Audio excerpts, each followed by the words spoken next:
Assalamualaikum warahmatullahi wabarakatuh.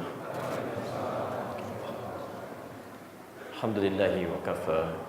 Wassalatu wassalamu ala rasulillahil mustafa wa ala alihi wa sahbihi wa man wafa. Amma ba'd. Fa ya ibadallah, usi nafsi wa iyyakum bi taqwallahi faqad fazal muttaqun. Fala tamutunna illa wa antum muslimun. Faqala ta'ala, ya ayyuhalladzina amanu taqullaha haqqa tuqatih wala tamutunna illa wa antum muslimun. Saudara-saudariku rahimani wa rahimakumullah, juga pemirsa Akhir TV, Madani TV dimanapun Anda berada, alhamdulillah kembali kita mendapatkan kesempatan dari Allah Subhanahu wa taala untuk menunaikan ibadah, dan telah tuntas kita mengerjakan salat maghrib berjamaah di hari ini beserta amalan-amalan sunnahnya.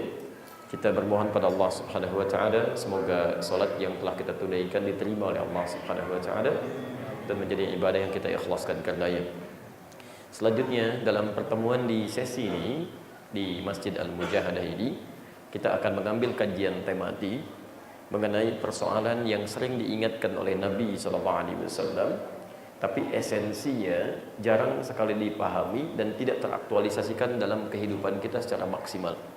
Karena itu coba kita akan keluarkan konsep umumnya, lalu kemudian kita tampilkan bagaimana secara teoritisnya, lalu kita tampilkan bagaimana hasilnya, dan kita bandingkan kondisi kita dengan kondisi orang-orang di masa lalu, dengan teori yang sama, dengan praktek yang sama, apakah hasilnya sama atau berbeda.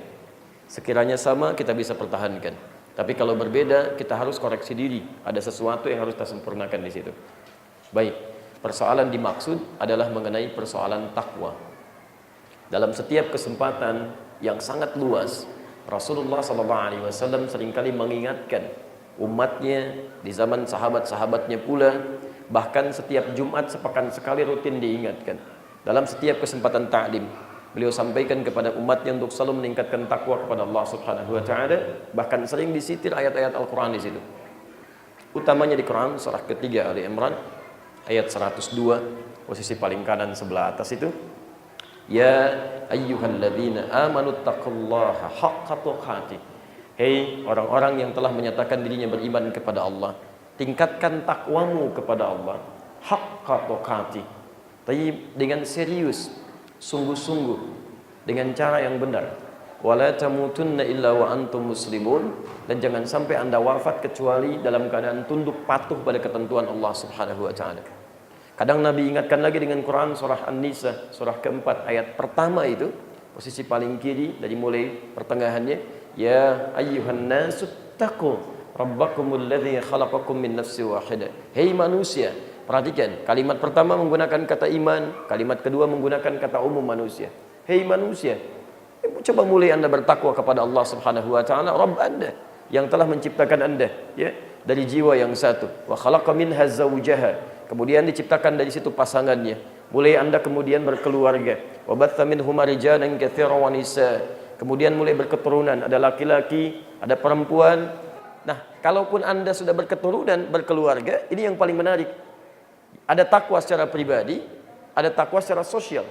Sekalipun sudah berketurunan, berumah tangga, kemudian hidup bersosial, ternyata kalimat takwa tetap tidak dihilangkan. Wattaqullaha alladzi tasaaluna bihi wal arham. Bahkan dalam kehidupan sosial pun kata Al-Quran, tingkatkan lagi takwamu, tingkatkan lagi takwamu ya kepada Allah Subhanahu wa taala, yang dengan itu sifat kasih bisa dibangun. Nanti kita akan lihat, ternyata sifat kasih terbaik itu dibangun bukan atas dasar materi dunia, bukan dasar kedudukan. Kalau Anda bangun kasih sayang dengan manusia berdasarkan materi dunia, itu akan hampa itu. Selesai materinya, hilang perhatiannya.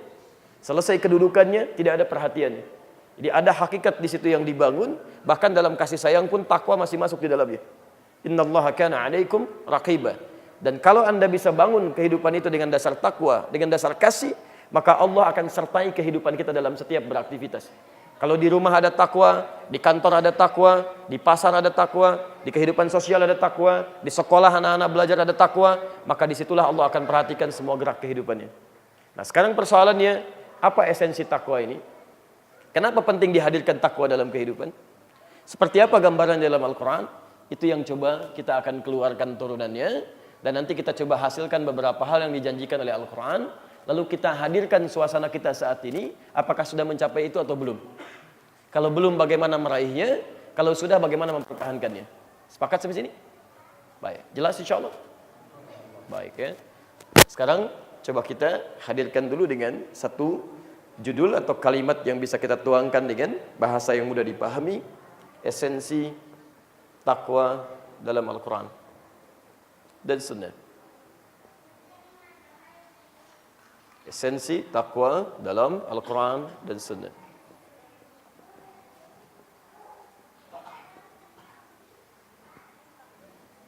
Hati-hati, nanti kita akan turunkan hadis-hadis. Termasuk nanti ada hadis yang sangat sahih, riwayat Imam At-Tirmidzi, makanan kita pun jangan sampai dimakan kecuali oleh orang takwa. Nanti kita akan lihat ya. Saya coba turunkan dulu dalil-dalilnya ya. Apa esensi atau hikmah takwa ya, yang terdapat dalam Al-Quran dan Sunnah? Dalam bahasa lain, kalau kita bisa meningkatkan takwa kepada Allah, apa yang bisa kita raih? Saya turunkan di antara beberapa hal yang bisa jadi landasan dalil. Satu, kita turunkan misalnya Quran surah kedua ayat 189, versi paling kanan sebelah bawah di akhir ayat. Dua, Quran surah kedua masih ayat 282, versi paling kiri sebelah bawah. Dan kita turunkan lagi Quran misal surah ke-8 ayat ke-29. Kemudian turunkan lagi Quran misal surah ke-19 ayat 18, ayat 63.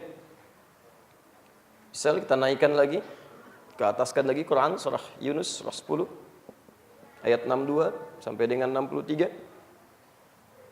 Kita tambahkan lagi Quran misal surah ke-49 ayat 13. Misal tambahkan lagi Quran surah ke-65 ayat 2 sampai 3. Cukup dulu sebagai ukuran, pelan-pelan. Sekarang kita ambil caranya. Quran surah kedua ayat kedua sampai dengan ayat kelima sampai hasilnya. Kita turunkan lagi Quran surah kedua Al-Baqarah ayat 183. Masih di Al-Baqarah, Quran surah ke-2 ayat 197. Turunkan lagi supaya ada kaitan, saya tambahkan di sini Quran surah ketiga ayat 120 supaya ada kaitan dengan ini. Kemudian kita turunkan lagi Quran surah ketiga ayat 133 sampai 134. Turunkan lagi Quran surah ke-51 ayat 15 sampai dengan ayat 23. Bagian terakhir kita ambil hadisnya. Pertama kita ambil hadis Muslim. Nomor hadis 2815. Ada juga di 5611. Kemudian kedua, kita ambil dua dulu. At-Tirmidzi.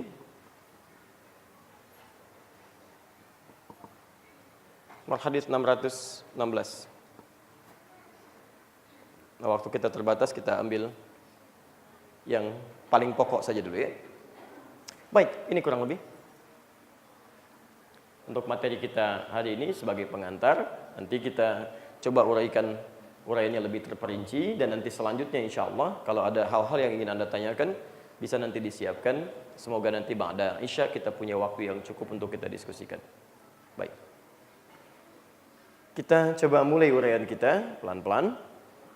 Teman-teman sekalian, mari kita fokus sejenak. Sering kali kita temukan dalam Al-Quran ayat-ayat yang meminta kita untuk meningkatkan takwa kepada Allah Subhanahu wa ta'ala. Lalu Nabi pun tidak jemu mengingatkan sahabatnya, kita juga umatnya, untuk meningkatkan takwa kepada Allah. Apa rahasianya takwa itu? Kenapa kita diminta selalu meningkatkan takwa kepada Allah? Ada apa di dalamnya gitu kan? Tidak mungkin disebutkan dalam kaidah fikih, baik terkait dengan hukum Al-Quran ataupun hadis, sesuatu sering diulang-ulang disampaikan kecuali ada keutamaan besar di dalamnya. Ini satu rumus ya. Kalau Anda temukan misalnya satu ibadah diulang-ulang terus di Quran, diingatkan dalam hadis, ini menunjukkan ada yang sangat penting di dalamnya. Ada keutamaan yang tidak biasa. Salat sering diingatkan, diulang-ulang, banyak kalimat salat di Quran. wa aqimus shalah, yuqimunas shalah, wa aqimis shalah, kan? Banyak sekali diingatkan. Ini menunjukkan pada ibadah salat ada sesuatu manfaat yang tidak biasa. Kalimat takwa ketika sering diungkapkan, ada sesuatu yang besar di situ, ya, yang ingin ditampilkan oleh Allah dalam Al-Qur'an yang harus kita raih. Apa di antaranya? Mari kita keluarkan dulu, setelah paham nanti intinya, baru kita turunkan amalan-amalannya.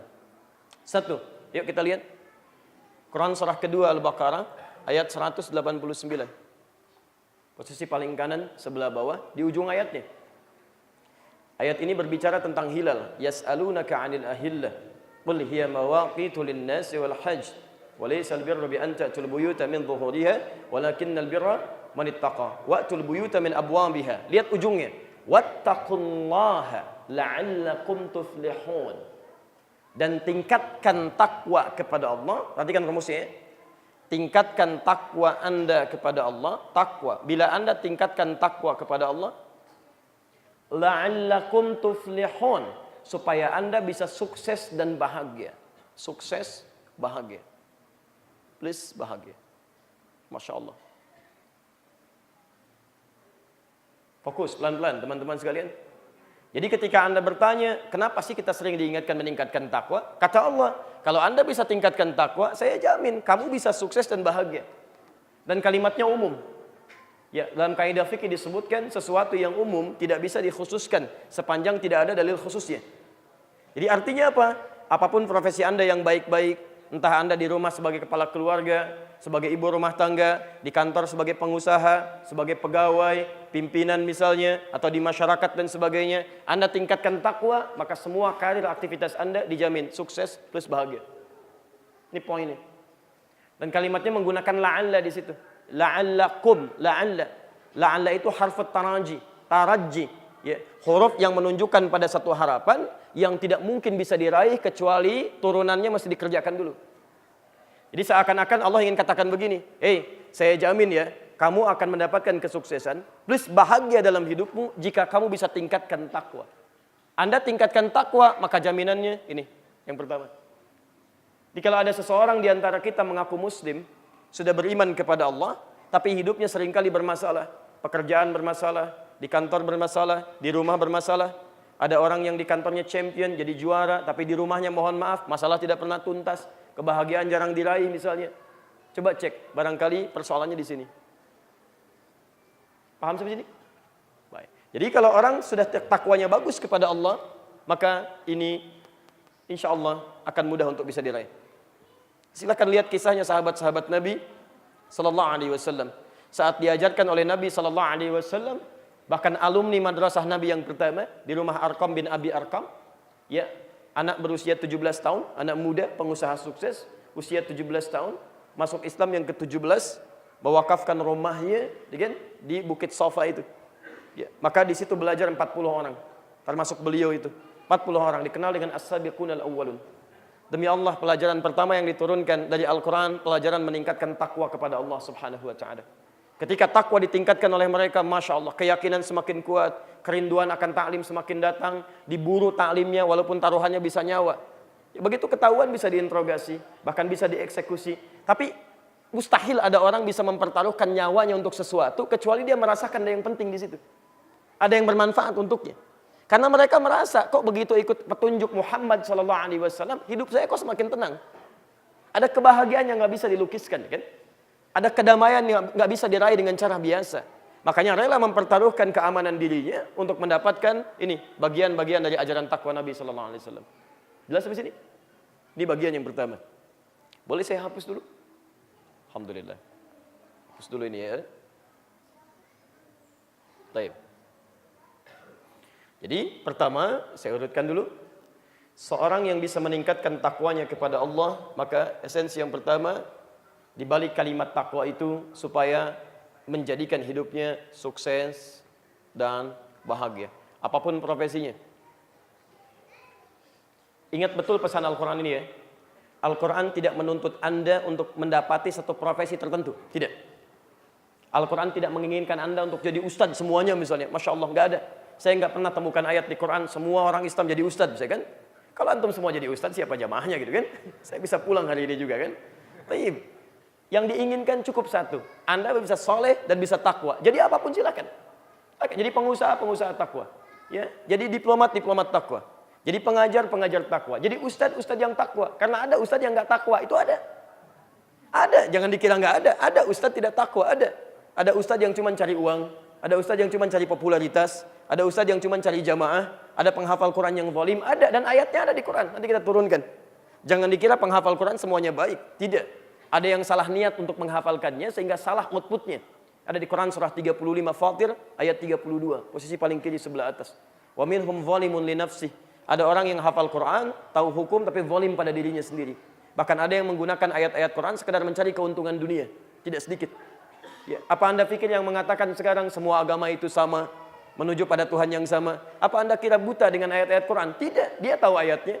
Dia paham ayatnya, bahkan dia jadikan ayatnya hanya untuk menguatkan argumentasi dari hawa nafsunya. Ada yang salah dalam dirinya. Jelas sampai sini? Baik. Teruskan dulu ya. 2. Nah, ini yang Anda butuhkan. Nanti saya berikan turunan kisahnya. Termasuk nanti untuk anak-anak kita insyaAllah. Ya. Quran surah kedua Al-Baqarah ayat 282. Dari atas sampai bawah, satu ayat. Ayat paling panjang di Quran. Antum cukup lihat yang paling bawah saja, ya. Enggak usah dibaca dari atas. Ya ayyuhalladzina amanu idza tadayantum dan seterusnya. Lihat ujungnya, Wattaqullaha wa yu'allimukumullah. Awas, ini sering ditanyakan kepada kami. Tingkatkan takwa kata Allah. Wattaqullaha, tingkatkan takwa kepada Allah. Wa yu'allimukumullahu, dan Allah akan mengajari Anda banyak pengetahuan. Saya ulang, tingkatkan takwa kepada Allah dan Allah akan ajarkan Anda banyak pengetahuan. Bahkan kalimatnya menggunakan fi'il mudhari. Yu'allim.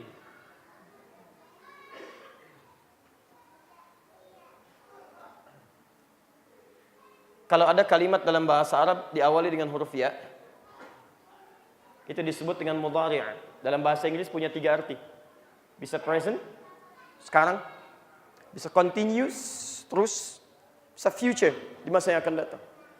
Perhatikan, kalau ada seseorang bisa meningkatkan takwanya kepada Allah, maka Allah akan mengajarkan ia pengetahuan yang sangat luas. Entah itu sekarang yang dia butuhkan, atau terus ketika dia membutuhkan sesuatu dengan dasar pengetahuan, atau di masa yang akan datang pun, bila ada tantangan membutuhkan pengetahuan, lihat, bukan dia yang lelah untuk mempelajarinya, Allah yang bantu dia untuk menanamkan ilmu dalam dirinya. Ya, sering ditanya, bagaimana caranya bisa menghafal dengan baik? Bagaimana caranya bisa belajar dengan baik? Bagaimana bisa menguatkan ingatan? Teorinya di Quran cuma satu. Cuma satu. Karena kalau teori belajar, semua orang belajar. Semua orang belajar. Bahkan non-muslim pun belajar. Ayat Quran mengatakan mesti belajar. Iqra, baca, belajar. Tafaqquh fid din. Ya, Quran surah misal ke-9 ayat 122. Posisi paling kiri sebelah bawah. Wa ma kana lil mu'minuna liyanfiru kaffah falawla nafara min kulli firqatin minhum ta'ifatun liyatafaqahu fid din. Ayo belajar, ayo belajar, ayo belajar. Tapi di antara semua orang yang belajar ini, siapa yang memiliki akselerasi untuk mendapatkan pengetahuan itu? Jika Anda ingin dipercepat pengetahuannya oleh Allah, ditanamkan dalam jiwanya, syaratnya takwa. Silahkan cek, demi Allah saya katakan. Setelah Al-Quran turun, dilatih dengan prinsip-prinsip ketakwaan, tidak pernah ditemukan di muka bumi orang paling hebat hafalannya, orang paling kuat ingatannya, orang paling banyak kreativitas keilmuannya, kecuali orang Islam. Kecuali orang Islam. Ya. Saya beri contoh begini. Antum pernah dengar namanya Ibnu Hajar Al-Asqalani? Ibnu Hajar Al-Asqalani. Siapa beliau? Halo? Antum kalau nggak tahu gampang katakan wallahu a'lam. Selesai. Ya daripada kepanjangan kan sampai isya ditungguin. Tapi pernah dengar Ibnu Hajar Al-Asqalani? Pernah. Siapa beliau? Allah.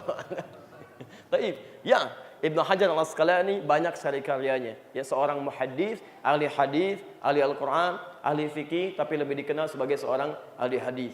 Baik, di antara karyanya kitab Fathul Bari, Syarah Sahih Al-Bukhari yang 18 jilid itu. 18 jilid. Di antara karyanya misalnya Bulughul Maram yang antum sering baca. Bulughul Maram itu sebetulnya bab kecil dari kitab Sahih Al-Bukhari dikeluarkan dari situ. Masalah-masalah fikihnya aja, hadis-hadis tentang fikih.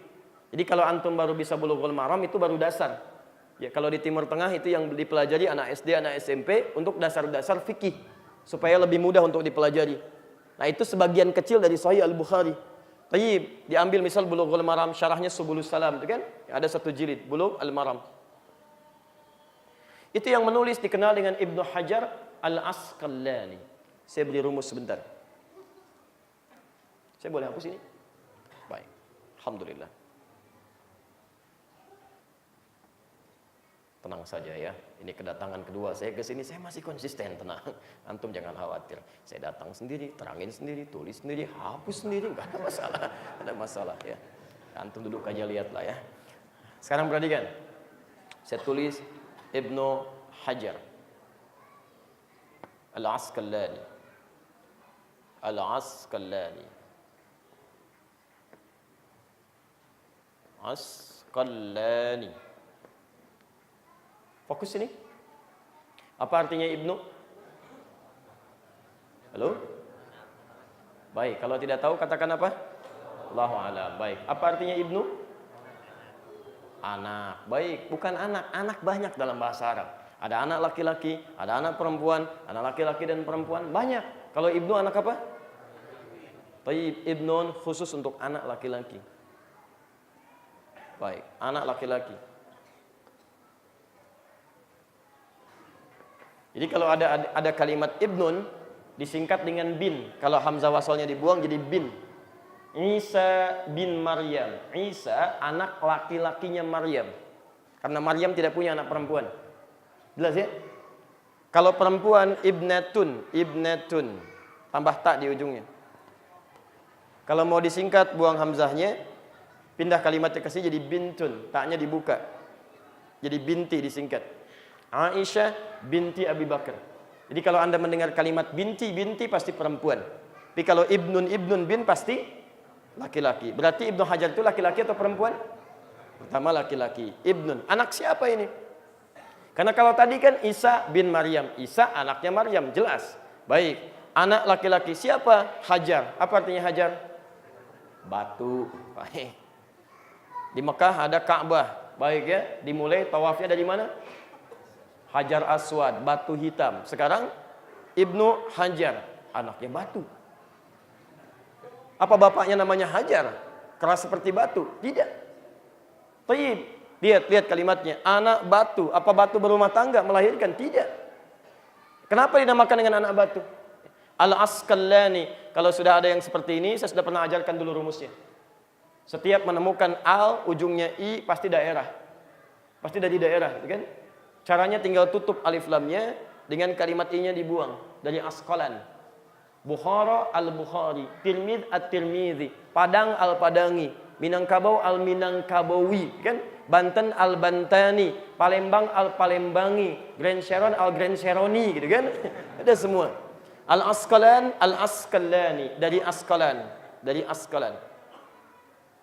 Baik, asal daerahnya. Pertanyaannya, siapa Hajar ini?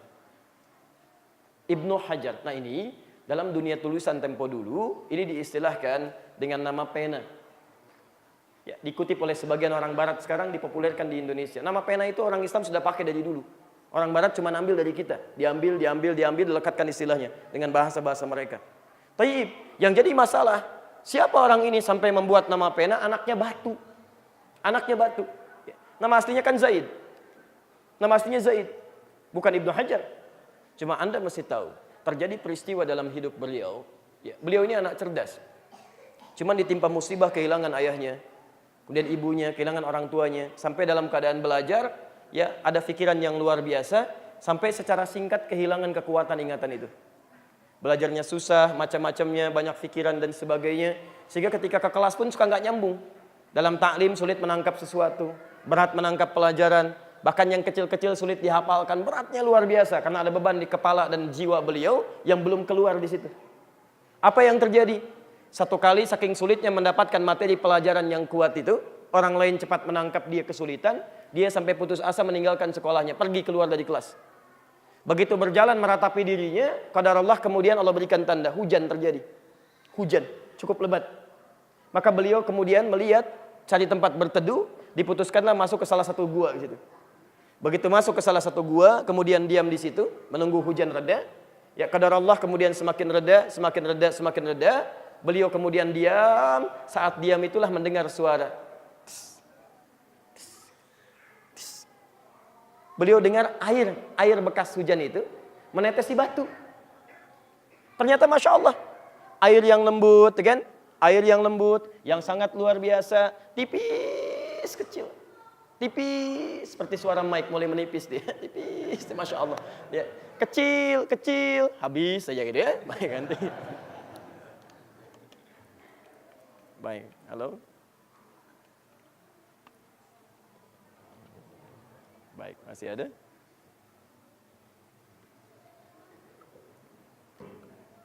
Baik.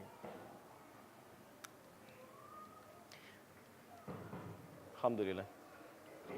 Bisa terdengar suara saya? Bisa, baik. Kita coba bandingkan dulu. Lebih jelas mana? Pakai mic lagi ya, kita teruskan lagi. Jadi, dengar suara air ya. Mulai sedikit saja turun, sedikit. Tes. Dia ternyata air yang konsisten itu walaupun cuma setetes. Allahu Akbar. Begitu dilihat bisa melubangi batu yang sangat kerasnya luar biasa itu. Di batu aja bisa berlubang. Ya. Hanya terkena oleh tetesan-tetesan air. Dia konsisten, sabar dia jalani dengan yang kecil-kecil. Dia melihat, Masya Allah, kalau bukan karena kuasa Allah, tidak mungkin air yang cuma kecil begini, netes-netes bisa melubangi batu seperti ini. Maka kemudian dia tergerak dari situ, kembali ke sekolahnya. Mendiskusikan persoalan ini dengan gurunya. Disitulah gurunya kemudian membuka satu rahasia kepada anak ini, kepada Zaid ini. Dia katakan, perhatikan, air saja yang cuma menetes, tapi dia menetes dengan mengikuti patuh pada ketentuan Allah Subhanahu wa Ta'ala. Gak mungkin hujan bisa turun kalau bukan kepatuhan pada Allah Subhanahu wa Ta'ala. Gak mungkin dia bisa menetes kalau bukan kerangka patuh pada Allah Subhanahu wa Ta'ala. Jadi air saja yang cuma menetes karena ingin patuh kepada Allah bisa menjadikan yang keras luar biasa itu bisa berlubang. Apalagi kalau kamu mau patuh pada ketentuan Allah Subhanahu wa Ta'ala. Maka diturunkanlah kemudian ayat-ayat tentang takwa yang diantaranya ini, wattaqullaha, patuhlah kamu dengan meningkatkan takwa kepada Allah, wa yu'allimukumullah. Apa yang terjadi? Teman-teman sekalian, hanya dalam beberapa masa sejak beliau meningkatkan takwanya kepada Allah, tidak nunggu lama. Untuk tahu apa yang terjadi? Tadinya satu hadis sulit dihafalkan. Sekarang Sahih Al-Bukhari itu bisa dihafalkan seluruhnya. Satu kitab. Ya. Yang tadinya cuma satu hadis, sulit, ini sulit, itu sulit. Begitu meningkatkan takwanya kepada Allah, tidak nunggu berbulan-bulan, tidak nunggu bertahun-tahun. Cuma beberapa masa, sekejap saja hafal Sahih Al-Bukhari. Sampai kemudian membuat syarahnya, penjelasannya. Tidak tanggung-tanggung, 18 jilid. Apa nama syarah ini?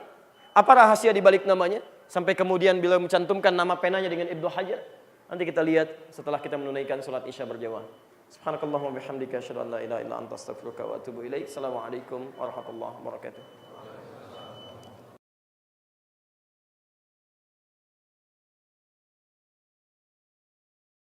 Assalamualaikum warahmatullahi wabarakatuh. Alhamdulillah wassalatu wassalamu ala Rasulillah wa ala alihi wa sahbihi wa mawalah. Amma ba'd. فيا عباد الله أوصي نفسي وإياكم بتقوى الله فقد فاز المتقون فلا تموتن إلا وأنتم مسلمون. Saudara-saudariku, teman-teman sekalian, kita telah menunaikan salat Isya berjamaah beserta amalan-amalan sunnahnya. Kita bermohon pada Allah Subhanahu wa Ta'ala semoga salat yang telah kita tunaikan berkenan diterima oleh Allah Subhanahu wa Ta'ala dengan penerimaan terbaik. Kita lanjutkan kembali bahwa sering dalam setiap kesempatan Nabi SAW mengingatkan kita untuk meningkatkan takwa kepada Allah, dan dengan begitu bentangan yang luas dalilnya dalam Al-Quranul Karim ataupun keterangan hadis-hadis Nabi SAW dalam sunnahnya. Apa esensinya sehingga begitu penting itu sering diingatkan? Kita sudah jabarkan bahwa dengan meningkatkan takwa ini Allah Subhanahu wa Ta'ala berkenan menghadirkan kesuksesan dan kebahagiaan dalam kehidupan kita. Yang kedua, dengan meningkatkan takwa ini Allah Subhanahu wa Ta'ala berkenan mempermudah pengetahuan yang kita pelajari. Anda meningkatkan takwa, maka pengetahuan cepat datang.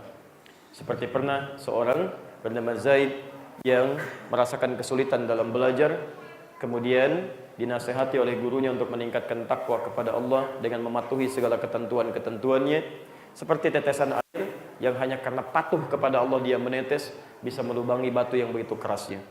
Maka terbukalah kecerdasannya, mendapatkan pengetahuan yang luar biasa, sampai yang tadinya satu hadis begitu sulit untuk dihafalkan, kini Sahih Al-Bukhari bahkan hadir dalam benak beliau. Begitu mudah dihafalkan sampai ke jiwanya, sampai menuliskan syarahnya yang beliau namai sendiri dengan Fathul Bari fi Syarah Sahih Al-Bukhari, 18 jilid. Perhatikan kalimatnya. Ketika diberi nama dengan Fathul Bari, ini ada isyarat pada peristiwa yang beliau alami. Fathul Bari. Baik. Al-Bari itu nama Allah, sifat baik Allah yang berkenan memberikan berbagai hal kebaikan dalam kehidupan. Sifat baik Allah. Jikalau Anda ingin mendapatkan misalnya kebaikan-kebaikan yang berasal dari Allah, kebaikan dalam kehidupan, kebaikan pengetahuan, kebaikan dalam rezeki, Anda bisa katakan ya Al-Bari, ya Al-Bari, ya Al-Bari, Allah ya Al-Bari, kan? Tayyib. Fatah, sesuatu yang terbuka. Sesuatu yang terbuka. Tayyib. Kenapa beliau namakan kitabnya salah satunya dengan Fathul Bari? Seakan-akan ingin memberikan kesan kepada kita, jika Anda ingin terbuka segala kebaikan-kebaikan dalam hidupnya, entah itu dalam kehidupan rumah tangga Anda, di pekerjaan Anda, di kehidupan sosial Anda, maka mulai dalamilah apa yang saya jelaskan dalam syarah Sahih Al-Bukhari ini. 18 jilid dituliskan. Tapi yang paling menarik, ini yang paling penting. Beliau kemudian cantumkan bukan nama aslinya di situ, tapi nama penanya, Ibnu Hajar Al-Asqalani, anaknya batu. Seakan-akan pernah ingin menyampaikan satu isyarat bahwa saya dulu punya kesulitan dalam menghafal, sekeras batu nih, saking sulitnya. Tapi itu semua bisa dibuka oleh Allah Subhanahu wa taala dengan sifat baiknya, sampai kemudian menjadi lancar dan terbuka segala kebaikan-kebaikannya. Apa rahasianya? Baca penjelasan saya dalam syarah Sahih Al-Bukhari ini. Ada 18 jilid di situ. Jadi kalau antum ingin baca seluruhnya, pahami dengan dalam, mudah-mudahan bisa mendapatkan kebaikan-kebaikan seperti beliau mendapatinya. Tapi singkatnya, 18 jilid ini hanya dirangkum oleh Al-Quran dengan satu kalimat yang sangat indah. Takwa. Makanya Anda tidak akan pernah temukan orang-orang yang meningkatkan takwa kepada Allah, disebutkan di Quran, kemudian dia belajar, kecuali mendapatkan akselerasi pengetahuan yang sangat tinggi. Siapa manusia paling takwa di muka bumi? Rasulullah, Nabi Muhammad SAW. Sekarang perhatikan, ketika Al-Quran diturunkan, itu beliau ingin sekali cepat menghafalkannya. Cepat. Ingin cepat. Tapi tiba-tiba turun ayat untuk menyampaikan tentang esensi takwa bagi kehidupan beliau. Ini orang, Masya Allah, orang paling saleh di muka bumi, paling dekat dengan Allah, paling takwa. Kata beliau, saya manusia paling takwa. Manusia paling takwa dengan izin Allah Subhanahu wa taala. Apa yang terjadi? Turun Quran surah ke-75 ayat 16 sampai ayat 18 itu. Posisi paling kanan sebelah bawah. La tuharnik bihi lisanaka lita'jala bih. Muhammad, kamu tidak usah terlalu lelah untuk menggerakkan dengan cepat-cepat lisanmu itu untuk menghafalkan Qurannya. Muhammad, jangan kamu tergesa-gesa cepat-cepat menggerakkan lisanmu untuk menghafalkan Quran itu. Inna alaina jam'ahu wa Qur'ana. Biarkan kami yang tanamkan Quran dalam dirimu dan bacakan kepadamu. Fa idza qara'nahu fattabi' Qur'ana. Maka kalau kami sudah bimbing bacaannya, tinggal kamu ikuti saja. Orang yang takwanya meningkat kepada Allah, tidak lelah dia untuk mendapatkan pengetahuan. Allah yang berikan kepadanya. Dia cuma ikhtiar, lihat sedikit, paham. Baca sedikit, mengerti. Masya Allah, itu luar biasa. Saya berikan Anda gambaran misalnya. Menghafal Quran itu mudah atau sulit? Lihat, 4 kali statement Allah di Quran surah 54 itu. Sering saya sampaikan. Di Al-Qamar, ayat 17, ayat 22, ayat 32, ayat 40. Walaqad yassarnal Qur'ana lidzikri, fahal mim muddakir. Sungguh kami telah mudahkan Al-Quran untuk dihafalkan, diingat. Mudahkan. Ya, tidak harus menjadi pintar untuk menghafal Quran. Orang yang tidak punya ranking di sekolahnya bisa hafal Quran. Yang buta pun bisa menghafal Quran. Yang terlampau sepuh katanya bisa menghafal Quran. Ya, ada orang yang 82 tahun usianya, seorang nenek, gak bisa baca, gak bisa nulis, Masya Allah. Cuman mendengar cucunya membacakan, dibacakan, 2 tahun hafal Quran. Ada anak usia 4 tahun, belum sekolah malah hafal Quran. Masya Allah, saking mudahnya. Ada orang dianggapnya terbelakang, hafal Quran. Masya Allah. Ada orang yang lahirnya tidak sempurna, ya dalam sarafnya misalnya disebutkan nama aja masih mikir, tapi dibacakan Quran, Masya Allah terus seakan-akan gak mau berhenti. Ya, saking mudahnya. Jadi tidak harus menjadi pintar untuk menghafalkan Quran. Ya, tidak harus bisa menjadi laki-laki atau perempuan, semuanya punya kesempatan yang sama. Ya, jadi menghafal Quran itu mudah atau sulit? Kalau mudah kenapa sampai malam ini antum belum hafal? Kalau sulit di mana sulitnya? Yang paling menarik, semakin antum dekat dengan Allah Subhanahu wa taala, meningkat takwanya, maka ternyata pemberian Allah semakin cepat. Makanya rumus penghafal Quran itu bukan jadi pintar, tapi bagaimana membangun kedekatan dengan Allah Subhanahu wa taala. Ingat betul ini ya, yang punya ilmu siapa? Allah. Baik. Makanya redaksi di Quran, redaksi ilmu itu sifatnya pemberian. Bukan karena kerja keras kita yang maksimal. Kalau cuma kerja keras, jangankan orang beriman, non muslim pun bisa kerja keras. Bisa sama, bisa kerja keras. Tapi esensi yang terpenting adalah ada hukum dunia dengan belajar diberikan kemudian pengetahuan, tapi ada hukum akhirat. Dengan Anda mendekati pemilik ilmu, bukankah lebih mudah untuk diberikan? Anda tingkatkan takwa, maka sifat pemberian akan semakin cepat. Karena itu ketika turun sifat-sifat ayat tentang ilmu, sifatnya pemberian. Quran surah 17 ayat 85, posisi paling kiri sebelah bawah. Wa yas'alunaka 'anir ruh. Mereka bertanya pada Muhammad untuk menggali esensi dari roh. Hakikat roh itu apa? Qulir ruhu min amri rabbi. Katakan urusan roh itu urusan Tuhanku. Lihat kalimatnya. Wa ma utitum minal ilmi illa qalila. Dan Anda tidak diberi pengetahuan. Diberi. Redaksinya. Quran surah 58 ayat ke-11. Al-Mujadalah. Posisi paling kanan sebelah bawah. Yarfa'illahu alladhina amanu minkum. Walladhina utul ilma. Darajat. Allah akan mengangkat orang-orang yang berusaha meningkatkan keimannya plus yang diberi pengetahuan. Diberi redaksinya. Jadi kalau antum ingin cepat diberi pengetahuan oleh Allah, tingkatkan takwa. Tingkatkan takwa. Ya, nanti kita lihat bagaimana cara meningkatkan takwa yang dimaksudkan. Baik. Paham sampai sini? Baik, maksud saya, ayo coba kita mulai gitu kan. Nanti pulang dari sini lihat anak-anaknya.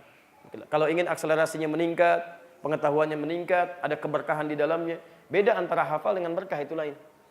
Kan orang belajar itu punya 4 sifat menurut para pakar. Sering saya sampaikan. Ada yang cepat ingat, kemudian lambat lupa. Ada yang cepat ingat, cepat lupa. Ada yang lambat ingat, lambat lupa. Yang agak repot, lambat ingat, cepat lupa. Sebutkan sekali, lambat mikirnya. Masya Allah. Udah terangin 2 jam kan. Ibu bapak dipahami? Belum. Terangin lagi kan. Setengah jam kita terangin kan. Sekarang sudah paham? Belum. Sama juga gitu kan. Begitu ingat, langsung lupa. Nah, itu 4 tipe. Baik. Yang paling hebat, cepat ingat, lambat lupa. Tapi ketika Anda meningkatkan takwa kepada Allah, akan terjadi generasi yang kelima. Bagian kelima. Cepat ingat, sulit lupa. Jadi mau lupa aja susah, bukan mau ingat. Mau lupa susah tuh. Ini tidak mudah ini. Tidak mudah. Nanti banyak sekali kisah tentang ini dalam kesempatan yang berbeda nanti insya Allah kalau lebih luas kita bahas. Yang ketiga, kita agak cepat dulu sebentar. Jadi singkatnya, Anda tingkatkan takwa, Anda bisa pintar. Ya. Bahkan lebih daripada itu. 3. Orang yang coba tingkatkan takwanya kepada Allah Subhanahu wa taala, Quran surah ke-8 ayat ke-29, maka dijamin oleh Allah Subhanahu wa taala akan selalu tampil beda dalam menyikapi segala hal. Diberikan furqan namanya. Al-furqan. Akan mendapatkan furqan. Mampu membedakan mana yang bermanfaat dengan yang tidak. Yang baik dengan yang keliru. Mampu membedakan realitas.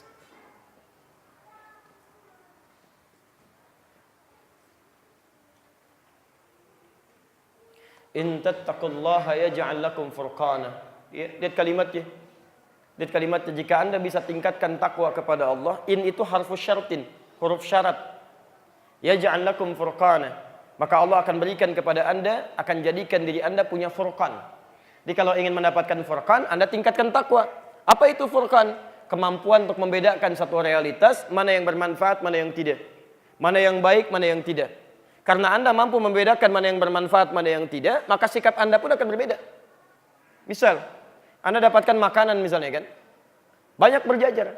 Ada di prasmanan misalnya kan, ada di restoran, ada di macam-macam dan sebagainya, menu dihidangkan. Anda akan lihat, orang-orang yang mendapatkan furqan, dia nggak akan semua dia pilih untuk dia makan, tidak. Mana yang bermanfaat untuk kesehatannya. Dia butuh apa? Apa yang sekarang dia perlukan, itu yang dia makan. Yang nggak dia butuh nggak akan dia makan. Minuman juga begitu. Dia butuh minuman, menunya mungkin banyak. Dari air putih sampai jus yang cukup banyak gitu kan. Masya Allah. Dia nggak akan pilih yang nggak ada. Nggak akan pilih yang aneh-aneh. Apa yang dia butuhkan sekarang, itu yang dia minum. Selesai. Kalau prinsip itu dipakai dalam kehidupan, tenang kehidupan kita itu. Mau berpakaian, yang penting bisa menutup aurat. Nggak akan banyak macam-macam. Ini dibeli, itu dibeli. Capek gitu kan. Pak, siapa ya makan sate ayam? Sate yang lain deh. Sate burung ya. Masya Allah. Burungnya burung nuri lagi. Cari-cari terus gitu kan. Cari-cari. Sampai kemana, sampai ke Dago, sampai ke macam-macam. Berangkat sekarang Ba'da Isya. Nggak ada, adanya di Bogor. Ikutin ke sana. Ikutin terus ke Bogor ya. Sampai jam 12 malam. Tutup tempatnya gitu kan. Aduh udah. Waktu terbuang capek, macam-macam dan sebagainya. Hidupnya lelah. Ini, Furqan. Termasuk juga dalam aspek ibadahnya. Dia bisa bedakan. Mana yang baik menurut Allah, mana yang tidak baik. Yang baik dia ambil, yang tidak baik dia tinggalkan. Menurut Allah, bukan menurut seleranya. Ya sama dalam taklim juga begitu. Mana yang bermanfaat, mana yang tidak. Nggak semua pengajian mesti diikuti. Dia akan lihat. Termasuk pengajian yang baik pun dia akan lihat butuh nggak. Jadi bukan kagetan ada taklim ini ikut, taklim ini ikut. Antum lihat butuh nggak dengan taklim itu. Kalau materinya dibutuhkan Anda prioritaskan. Kalau tidak diperlukan Anda lihat mungkin turunan yang kesekian. Apalagi yang sama sekali nggak ada manfaatnya, nggak akan diikuti. Ya, Masya Allah, kalau cuma rame aja, jangankan taklim. Di pasar rame, di gazebo rame, di alun-alun rame gitu kan. Yang penting itu mana? Yang bisa mendapatkan kebaikan-kebaikan dalam kehidupan. Itu yang disebut dengan Furqan. Taib.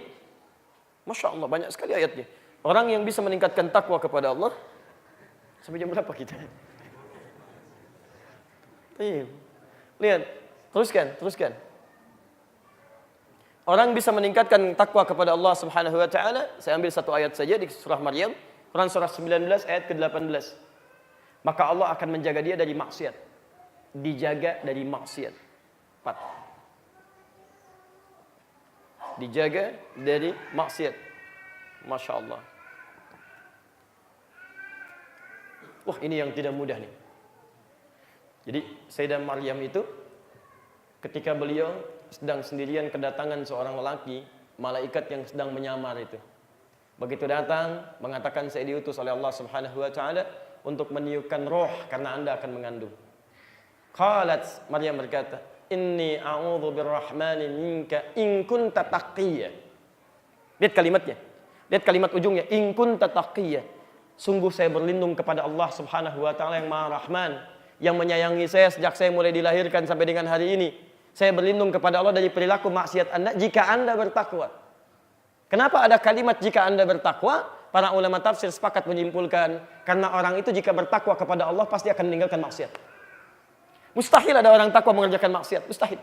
Makanya Maryam mengatakan dengan lisannya, jika Anda benar-benar bertakwa kepada Allah, Anda akan tinggalkan maksiat yang mungkin Anda kerjakan kepada saya. Karena Maryam belum tahu kalau ini malaikat yang diutus oleh Allah.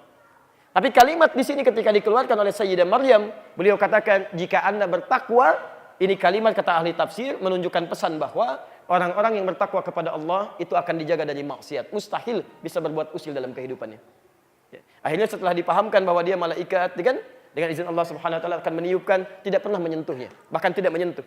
La yamassanil bashar, lam yamsasnil bashar, tidak menyentuh saya seorang manusia pun. Maka ditiupkan kemudian dan mengandunglah. Tidak ada sentuhan, tidak ada macam-macam. Masya Allah. Maka hati-hati ya, nggak akan ada Maryam-Maryam yang lainnya. Ada laki-laki datang, salah malaikat yang sedang menyamar. Masya Allah, sudah itu penipu itu selesai gitu kan? Itu penipu itu. Baik. Saya berlindung kepada Allah jika engkau orang takwa. Iya, nama saya takwa. Bukan, itu pasti penipu ya, pasti penipu. Nah ini poinnya. Jadi nanti kita tinggal cek saja ya. Orang-orang yang semakin meningkat takwanya, maka maksiatnya pasti semakin berkurang dan terjaga. Kalau sudah terjaga sudah selesai.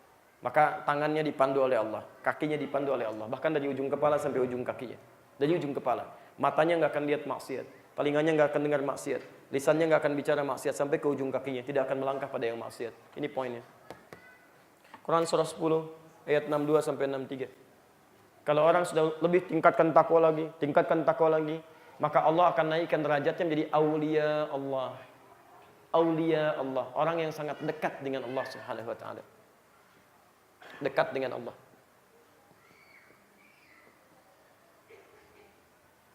Ala inna awliya Allah la khaufun alaihim wa lahum yahzanun. Ya, sungguh Orang-orang yang dekat dengan Allah itu dijamin hidupnya tidak akan pernah bersedih dan tidak akan larut dalam ratapan-ratapan kehidupan. Masya Allah. Masya Allah. Ada orang yang dalam hidupnya punya masalah sebesar apapun gak sedih. Biasa aja. Bahkan di antara mereka punya masalah malah gembira, Pak. Malah gembira. Antum kalau sedang punya masalah, senang atau sedih? Halo? Tapi ini malah gembira. Malah gembira. Lihat Quran surah kedua Al-Baqarah 155. Kursi paling kiri sebelah atas. وَلَنَبْلُوَنَّكُمْ بِشَيْءٍ مِنَ الْخَوْفِ وَالْجُوعِ وَنَقْصٍ مِنَ الْأَمْوَالِ وَالْأَنْفُسِ وَالثَّمَرَاتِ وَبَشِّرِ الصَّابِرِينَ. Dan sungguh setiap orang hidup di antara kalian akan kami uji dengan berbagai persoalan. Ada khawatir, ada rasa lapar, kekurangan harta, ada yang sakit sampai meninggal dunia, ada yang hasil kerja kerasnya dirampas oleh orang lain. Tolong koreksi ya. Di situ wathamarat itu bukan buah-buahan. Bukan buah-buahan. Ini terjemah balaghah, bukan terjemah tekstual. Kalau diartikan buah-buahan, maka agak kurang adil di situ, kurang objektif. Ujiannya cuma untuk tukang buah aja gitu kan. Baik tukang boneka nggak dapat ujian kan. Baik tukang sendal nggak dapat ujian. Samarat di situ maksudnya hasil kerja keras yang diambil oleh orang. Ini bahasa kiasan. Kalau Anda nanam sesuatu biji, Anda pupuk jadi pohon sampai tumbuh, yang Anda mau ambil apanya?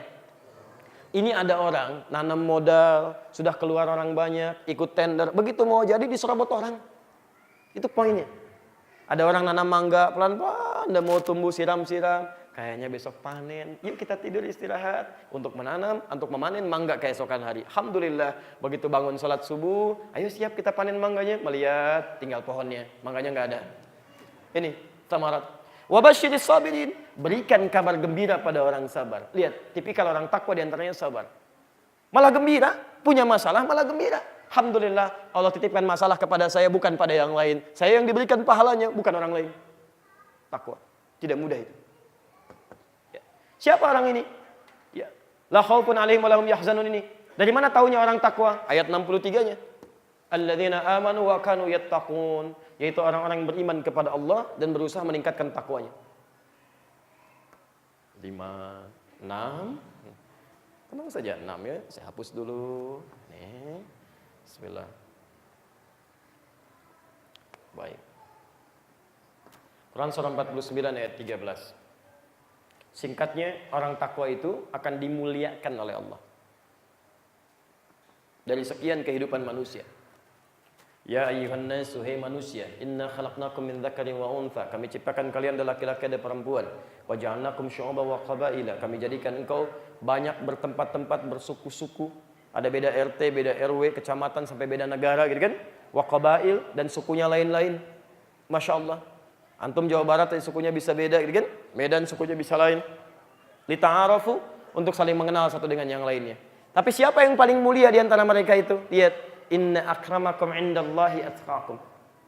Sungguh dari sekian manusia yang ada di muka bumi itu, yang paling mulia dalam pandangan Allah adalah orang yang paling tinggi tingkat takwanya. Jadi kalau Anda ingin mendapatkan kemuliaan dari Allah, tingkatkan, berlomba dalam ketakwaan. Semakin meningkat ketakwaan, semakin kemuliaan diturunkan oleh Allah. Dan kalau Allah sudah turunkan kemuliaan, nanti kita akan lihat apa yang terjadi. Itu luar biasa. 7.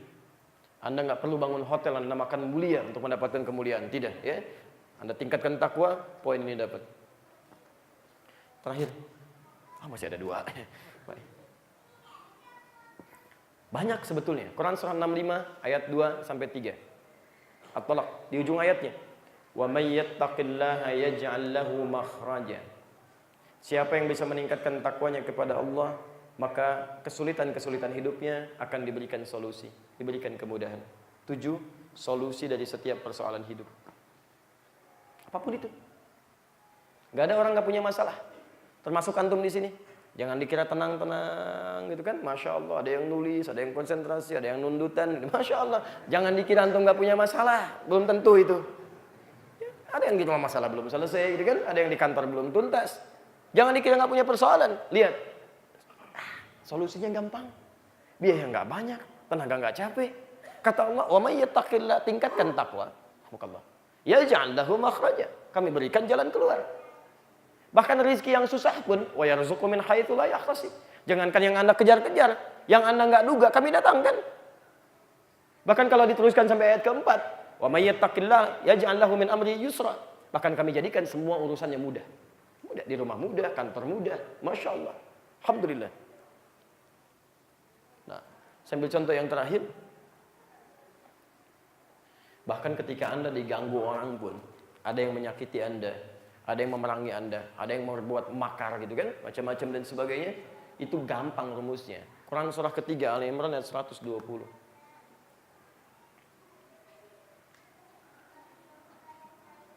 Wa in tasbiru wa tattaqu la yadhurrukum kaiduhum syai'a. Dan jika Anda bisa bersabar, kemudian tingkatkan takwa, la yadhurrukum kaiduhum syai'a. Orang-orang yang merekayasa untuk bisa menjadikan Anda celaka, merencanakan keburukan untuk Anda.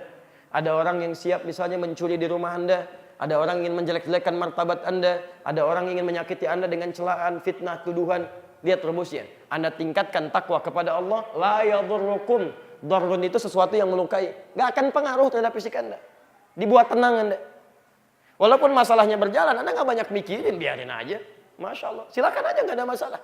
Ya, darrun itu artinya gangguan sudah mulai kena kepada fisik. Itu darrun, ada tingkat ujian, tingkat gangguan itu ada 3. Di Quran surah kedua Al-Baqarah ayat 214, posisi paling kanan sebelah bawah. Ya am hasibtum an tadkhulul jannah. Apa Anda duga bisa masuk surga dengan mudah? Walamma yatikum mathalul ladzina khalau min qablikum. Sementara Anda belum diuji seperti orang dulu yang dijamin surga itu banyak mengalami ujian. Masathumul ba'sa, satu ba'sa yang ringan-ringan. Ya. Antum mau taklim misalnya kan, tiba-tiba hujan gerimis cuma rintik-rintik kecil. Kecil itu ba's namanya. Ba's. Orang Arab mengatakan la ba'sa, enggak ada masalah. Orang Indonesia dibaca dengan langsung labas, lewat ya. Dia kata la ba'sa, labas lewat, enggak ada masalah ya. Nah, jadi itu ujian kecil. Biasa ke masjid, standar. Kasih hujan dulu sama Allah. Mau ke masjid enggak? Itu baru kecil. Kalau antum lulus, baru dinaikin yang kedua. Kalau belum lulus pada yang pertama, terus seperti itu. Pak, ke masjid dong. Kemarin kan ke masjid. Hujan mah. Ya.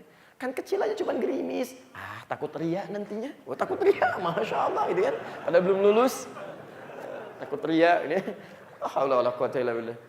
Kalau lulus, kasih hujan yang agak derasan dikit. Agak kencang. Darun namanya. Wadbarra. Sudah mulai siapkan payung. Kan? Sudah mulai kena secara fisik. Masih mau ke masjid gak? Tapi kalau dia masih mau berangkat baru dikasih yang terakhir, zilzal. Ya, zilzal wa zulzilu yang menggoncang kepada jiwa. Ada ngasih getaran, kasih kilat dulu, gitu kan? Kasih kemudian agak banjir, kan? Mulai naik airnya. Gensaran banjir enggak? Alhamdulillah enggak, cuma naik dikit. Wah, tetap dia berangkat ke masjid. Masya Allah. Itu yang disebut dengan tingkat yang paling akhir.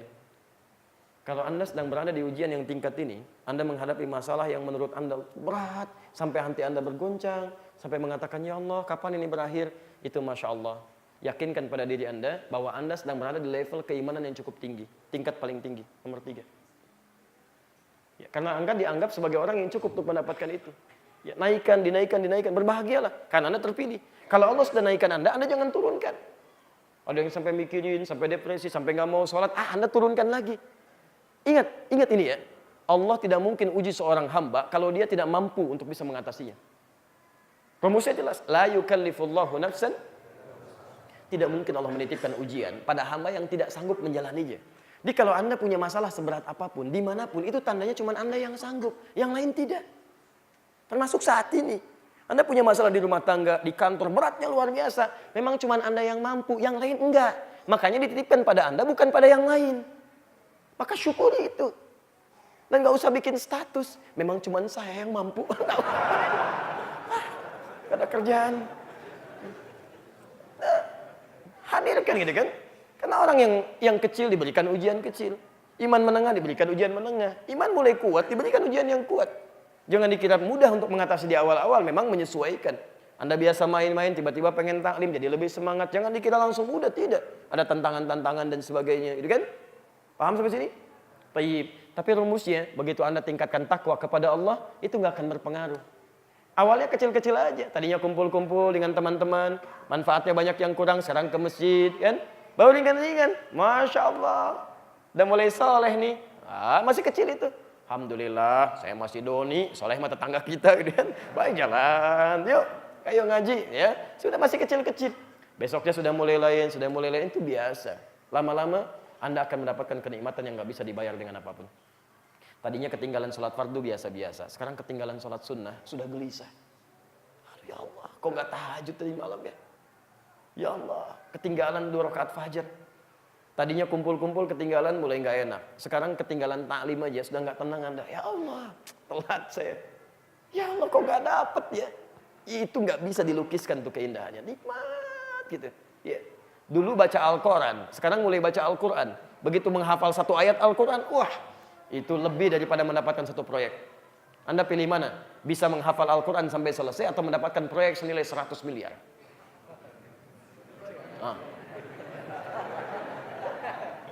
Dasar manusia.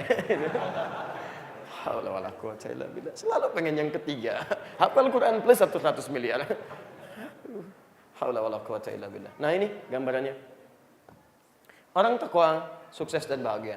Orang takwa pintar. Orang takwa mampu membedakan mana yang bermanfaat, mana yang tidak. Orang takwa terjaga dari maksiat. Orang takwa dekat dengan Allah. Orang takwa mulia hidupnya. Orang takwa selalu punya solusi dalam setiap persoalannya. Pertanyaannya sekarang, antum di mana dari semua poin yang telah dijabarkan ini? Jangan-jangan kita selalu berusaha untuk takwa misalnya, tapi mohon maaf, belum sukses, belum bahagia. Ada sukses, tapi belum bahagia. Ada bahagia, tapi belum sukses. Ada yang belum kedua-duanya. Ini yang agak repot. Maaf, sudah mulai belajar, tapi pengetahuan sulit untuk datang. Apa masalahnya? Ini Furqan didapatkan atau belum? Maksiat sudah mulai bisa ditahan atau belum? Sejauh mana kedekatan Anda dengan Allah Subhanahu wa taala? Kan? Dan sampai ke ujungnya. Ini poinnya. Seharusnya ketika Nabi memberikan gambaran tingkatkan takwa, yuk tingkatkan takwa, yuk tingkatkan takwa. Coba cek sejauh mana dari semua ini yang sudah bisa kita hasilkan. Karena itu para ulama-ulama kita termasuk dalam ta'limnya, bahkan dalam khutbah Jumat setiap sepekan sekali itu nggak bosan mengingatkan. Ya, lihat kalimat-kalimat setiap khutbah Jumat pasti itu, mari kita tingkatkan takwa kepada Allah Subhanahu wa taala. Dan nggak perlu dijawab itu, coba tanyakan pada diri kita. Mari kita tingkatkan takwa kepada Allah hadirin. Mari, nggak usah. Anda tingkatkan, cari, ini poinnya. Sekarang izin, mohon maaf. Kalau Anda bertanya, apakah setiap orang yang meningkatkan takwa bisa mendapatkan ini? Ternyata belum tentu. Belum tentu. Karena Quran hanya menginginkan yang serius. Yang tidak serius nggak akan meraih ini. Hanya lelah dalam ibadah saja. Pahala mungkin ada, tapi esensi nggak akan dapat.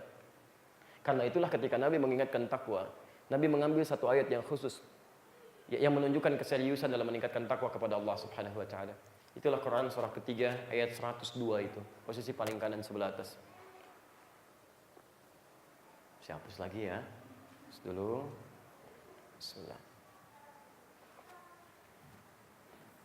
Haula wala quwwata illa billah.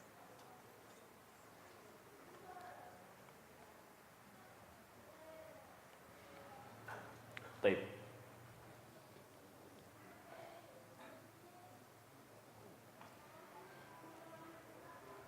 Yuk kita lihat Quran surah ketiga Ali Imran ayat 102. Ya ayyuhalladzina amanu. Hei orang-orang yang telah menyatakan dirinya beriman kepada Allah. Teman-teman tolong ingat ini ya. Kalau ditemukan di Quran ayat dibuka dengan kalimat iman, itu berarti ayat ini hanya ditujukan hukumnya untuk orang-orang yang telah masuk Islam, telah beriman. Jelas? Maka tidak berlaku umum ayatnya.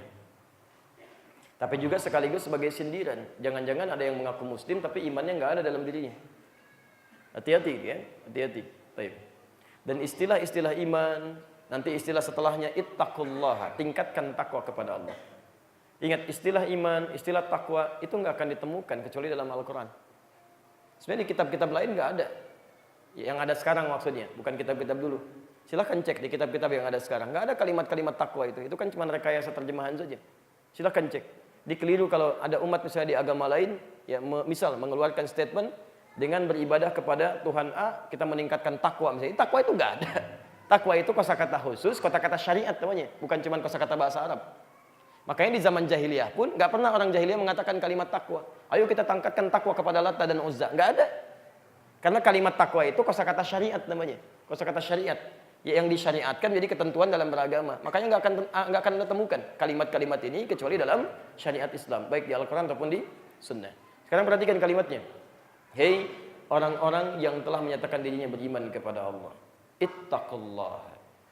tingkatkan takwamu kepada Allah.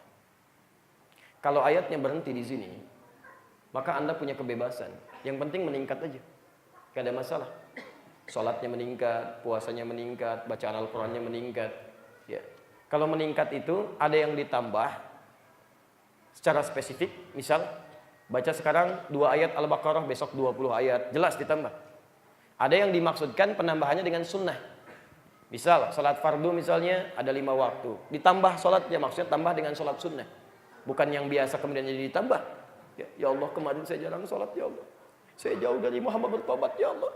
Hamba ingin mengganti salat-salat kemarin. Enggak apa-apa, besok salat subuh hamba mulai dengan 4 rakaat misalnya. Enggak usah, cukup 2. Anda tambah dengan sunnahnya, sebelumnya 2 rakaat dan sebagainya. Tayyib. Sekarang perhatikan. Ini yang menarik.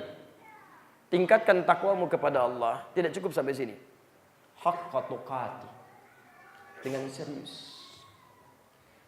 Saya mohon izin untuk berhenti di poin ini karena barangkali kita juga harus bisa berbagi dengan beberapa hal. Nanti kalau ada pertanyaan saya coba jawab. Kalau tidak ada, saya mohon izin untuk barangkali rehat dulu untuk kembali mengondisikan kondisi fisik supaya agak lebih baik lagi untuk potensi dakwah selanjutnya.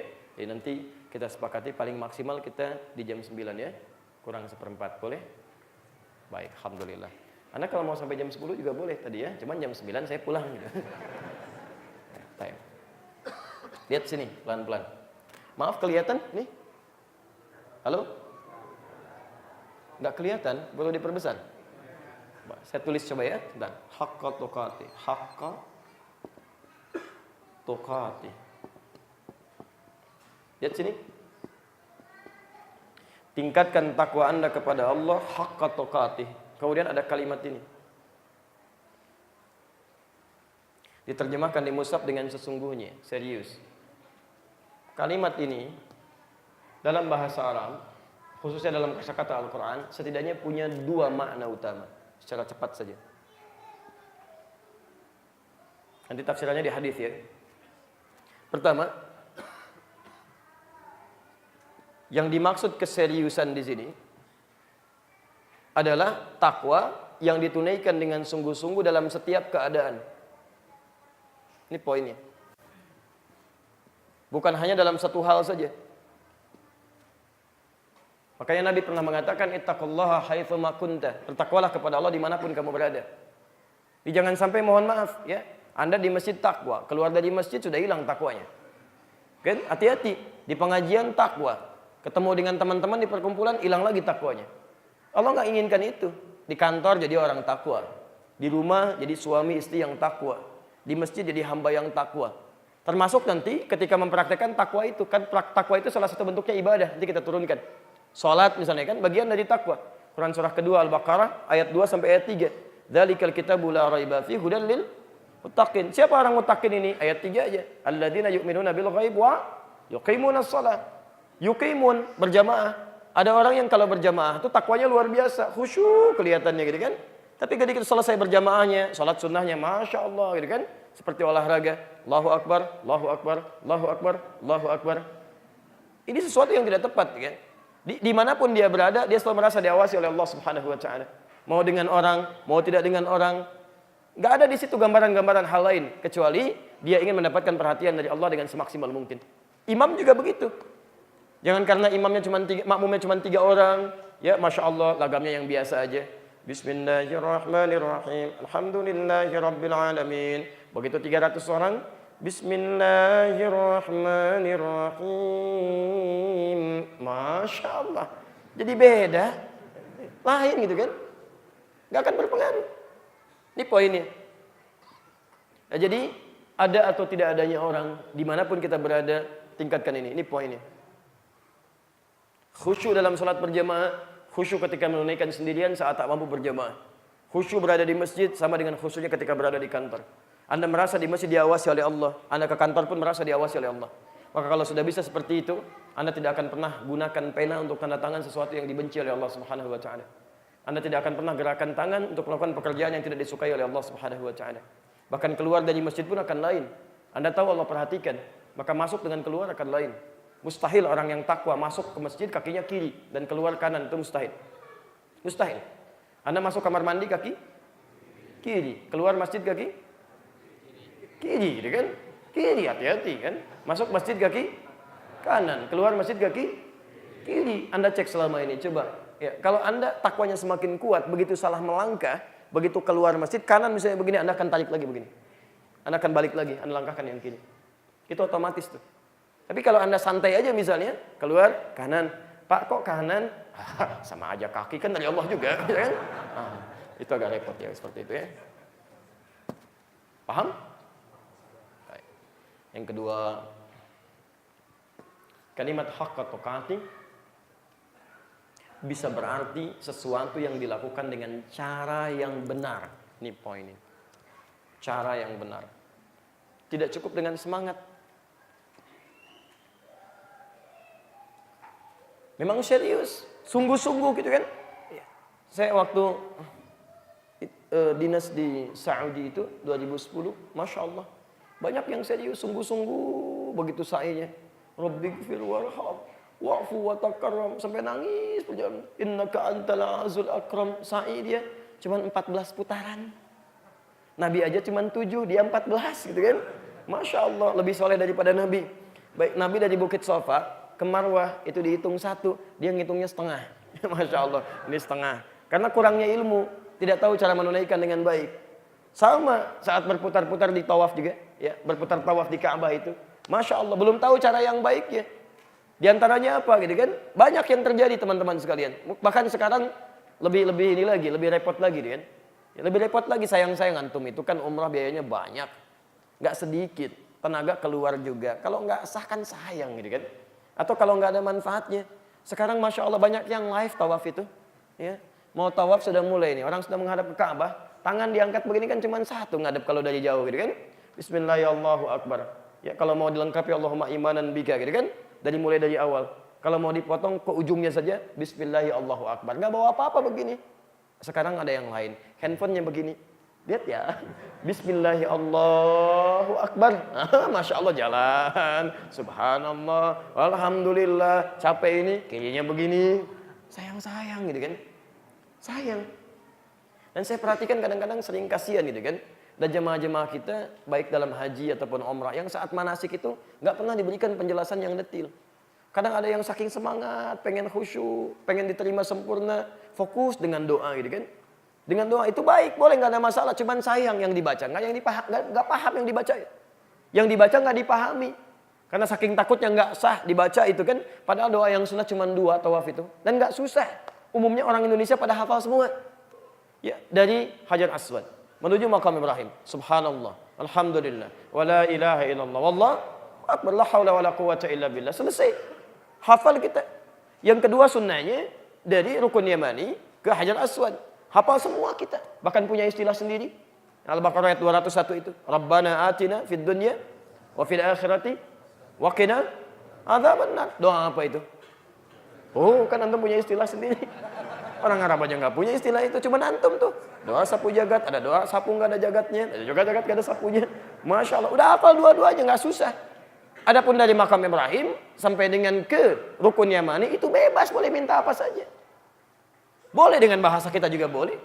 Dan itu ada kisahnya di situ, ada hikmahnya, ada pelajarannya. Ada kisah Nabi Ibrahim nanti dituangkan di Quran surah Maryam itu. Ya ada di situ dari mulai ayat ke-48, 49 sampai ayat 50-nya. Ada rahasia. Kalau Anda benar dari mulai tawaf Hajar Aswad sampai dengan dari Hajar Aswad sampai Maqam Ibrahim, maka Allah berikan peluang Anda meminta apa saja bisa cepat dikabulkan di situ. Makanya boleh menggunakan bahasa kita. Walaupun kadang-kadang yang kita minta bukan kebutuhan kita. Karena umumnya manusia saat meminta cuman keinginan saja. Sedangkan Allah mengabulkan apa yang dibutuhkan bukan apa yang diinginkan.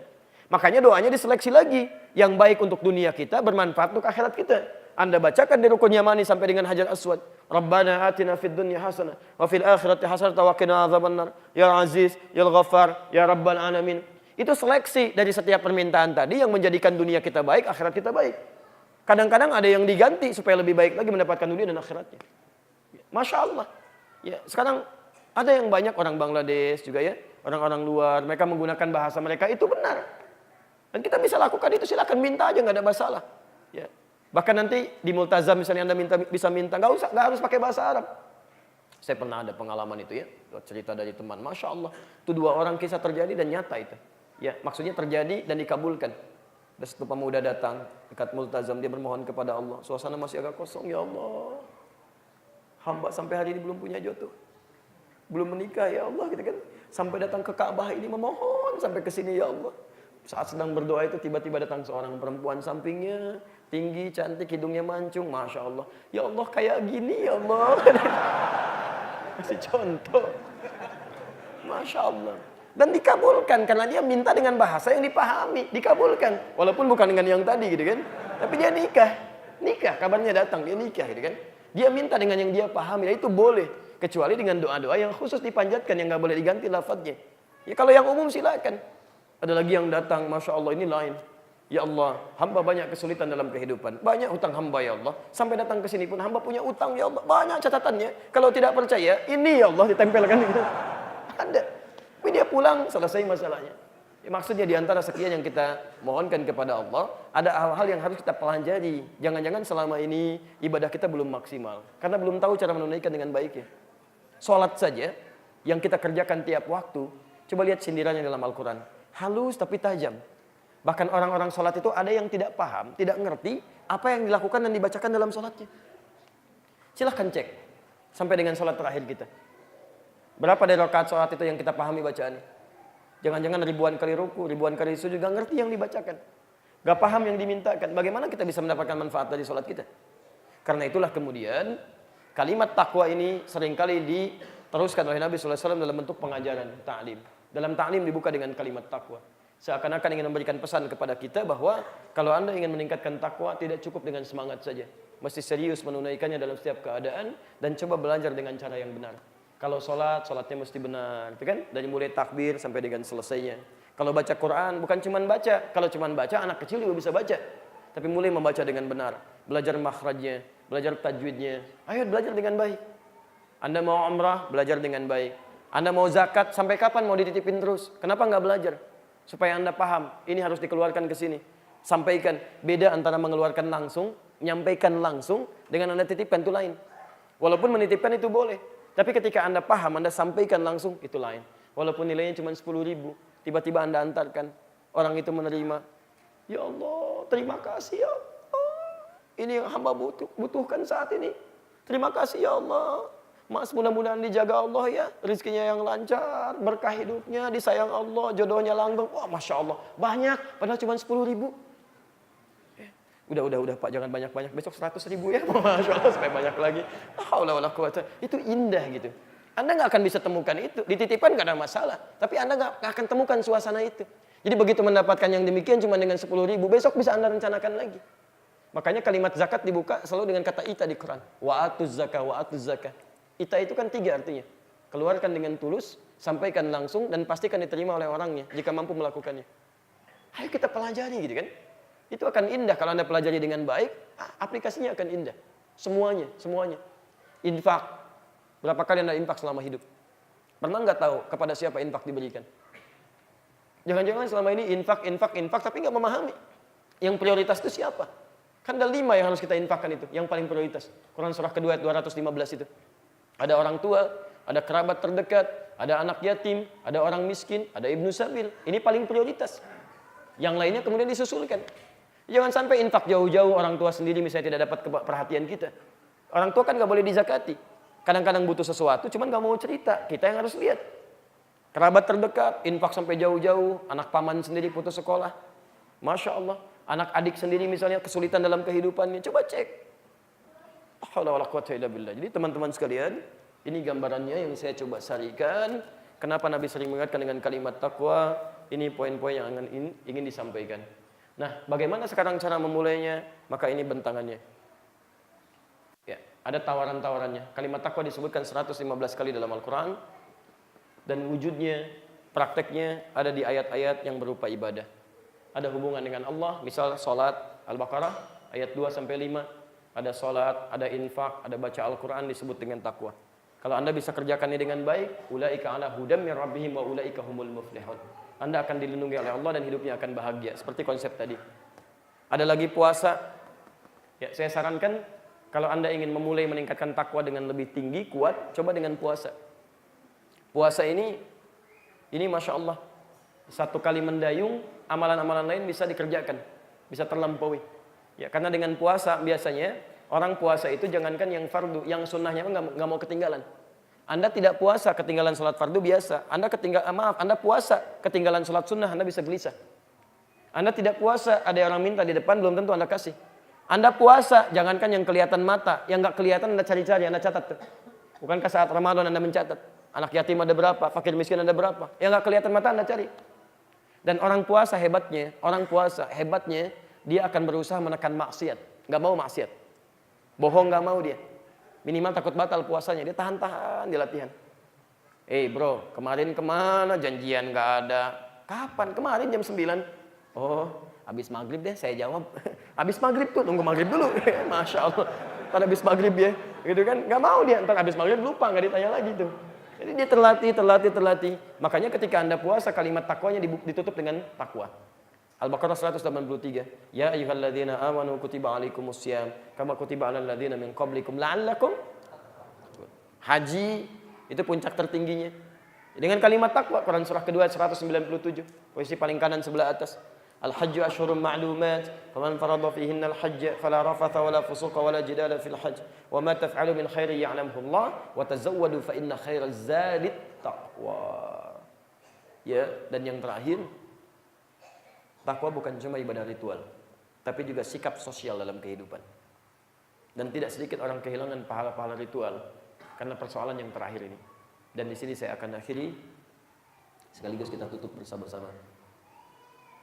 Quran surah ketiga ayat 133 sampai 134, posisi paling kanan sebelah atas. Dan Anda harus hati-hati dengan persoalan yang gini. Wasari'u ila magfiratin min rabbikum. Dan bergegaslah Anda untuk memohon ampunan kepada Allah. Koreksi diri. Wa jannatin, dan berharaplah supaya bisa masuk ke dalam surga. Arduhas samawati wal ardu 'iddat lil muttaqin. Yang kami siapkan untuk orang takwa luasnya seluas langit dan bumi. Jadi surga paling minimal untuk orang takwa itu luasnya seluas langit dan bumi. Paling minimal. Nanti yang spesial dalam kesempatan yang lain kita sampaikan. Apa di antara amalannya? Ini yang paling menarik, bukan cuma amalan ritual. Ayat 134-nya. Alladzina yunfiquna fis-sarra'i wad-dharra. Yaitu orang yang gemar membantu kerabatnya dalam keadaan lapang ataupun sulit. Dia masih mau bantu juga. Tetangga kesulitan, dia bantu. Dia belum bisa bantu, dia arahkan kepada yang lain supaya ditolong. Bagian dari takwa. Wal kadhiminal ghaidha, sanggup menahan amarah. Ingat, jangan baca ayatnya secara tekstual, baca dengan ilmunya.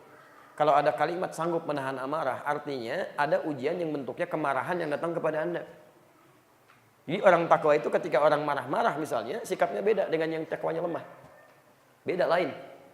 Lebih tenang, dilihat kemana arahnya, kadang diberikan senyuman, kadang menghadirkan sesuatu yang lega. Wala afina 'anin nas, dan bisa memaafkan kesalahan orang lain.